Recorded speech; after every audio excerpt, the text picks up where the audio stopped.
Hello, I'm Mark. And I'm Amelia. Welcome to our video on air rifle scopes. Now the idea with the scopes really is that you're getting magnification over what you would do with your ordinary eyesight, so that you can really zoom in and get clarity on your target.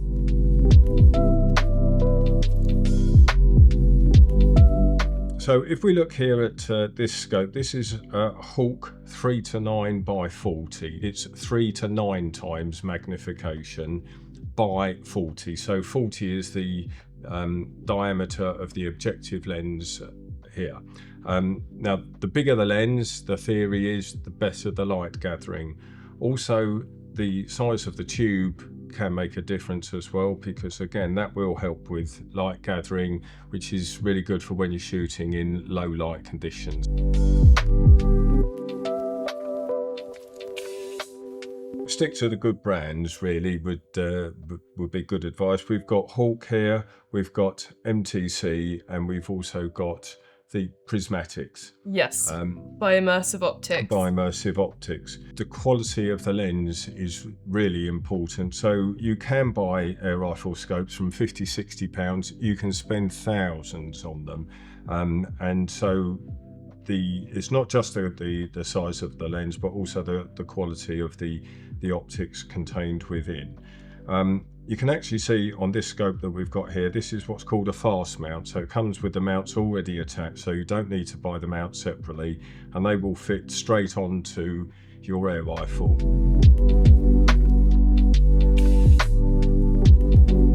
The fast mount is kind of Hawke's entry-level scope. These start from about £50 and go up to around the 120 mark.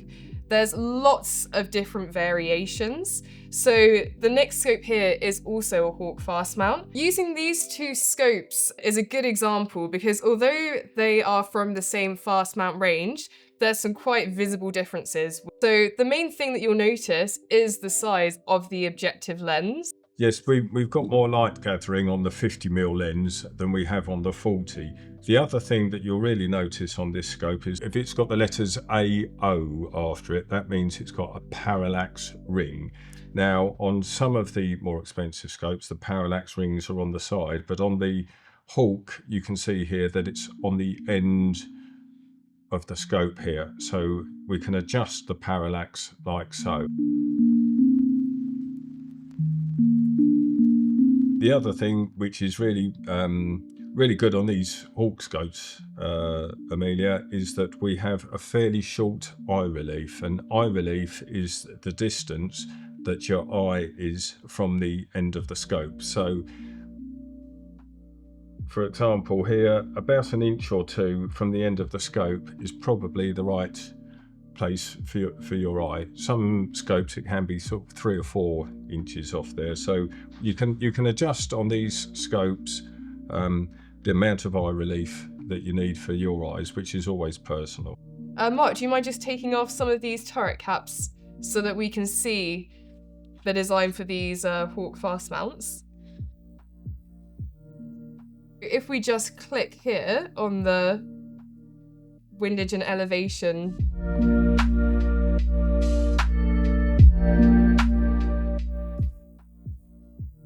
they're really precise and very firm. You'll notice as well that it also says 1 click quarter MOA. The MOA means minute of angle, and this refers to how much you're changing the aim when you're zeroing in a rifle.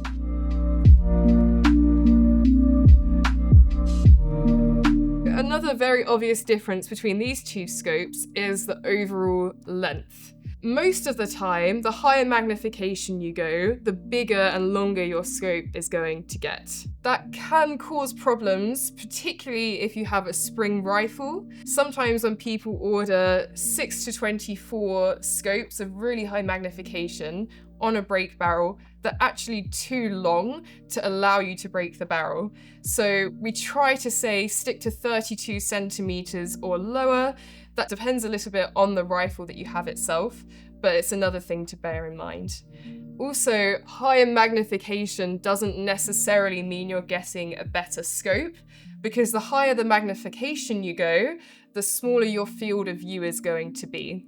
So particularly if you're hunting and you need to account for things that are moving, having a lower magnification can be beneficial because you have more context to the surroundings.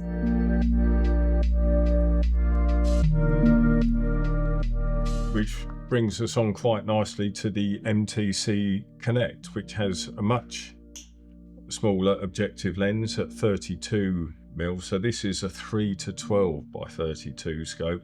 Yeah, and typically you have a much shorter eye relief, so you can almost go right up to your eye. So these are really designed for pre-charged air rifles, not really designed for springers, where with a prismatic or something like the MTC Connect. It does actually have recoilless only. We do sometimes see people in their basket that have a Springer and an Immersive Optics. We do try to drop them an email just to check that the prismatic is not going on a break barrel. Yes, the other thing that we haven't looked at yet on the scopes is the type of reticule. It's difficult to actually show you, looking through these scopes, which reticules there are. The most common ones are what we would call a standard duplex, which is basically just two crosses, so you can hone in on your target. It's a little bit of an old-fashioned way. Most of the scopes, like these Hawke Fast Mounts here, have now got mill dots, so that's a series of dots that come down over the reticule, so you can hone in on your target. The advantage with that is you've still got a much better view through the glass rather than two distinct unbroken lines. Yes, so the MTC features an SCB reticule, which again is a slightly different design, and the Immersive Optics typically come in a few reticules. The other thing that you will see probably fairly often is what's called illuminated reticule. That does actually require a battery for the illuminated reticule to function, but the benefit of that is, again, it's very helpful shooting in low light conditions. So now that we've covered the more traditional type of rifle scopes, it's worth mentioning this prismatic that we have here. So Immersive Optics is just one brand that now manufactures them. MTC have a couple of versions as well, which have been very popular. The main reason people would go for a scope like this is for the very wide field of view. So this is a fixed magnification scope of 10 by 40. They do come in lots of different options, but the field of view on this scope is actually 4 times wider than you would get on a traditional rifle scope. So again, very good for hunting. And as you can see from the length and design, a lot of people like these on more tactical or bullpup carbine style rifles. In conclusion then, really, why would you choose an air rifle scope anyway? The scope's got two main benefits really. Number one, you can increase the magnification of your target, and number two, you've got the light gathering capabilities. A lot of pre-charged guns don't come with open sights anyway, so you really need an air rifle scope to get yourself started. So of course this is just a small range of scopes that we have here, particularly once you start going into the higher end scopes. They'll have a lot more features than we discussed here, but this is really the basics to get you started and how to pick the right scope and what to look out for.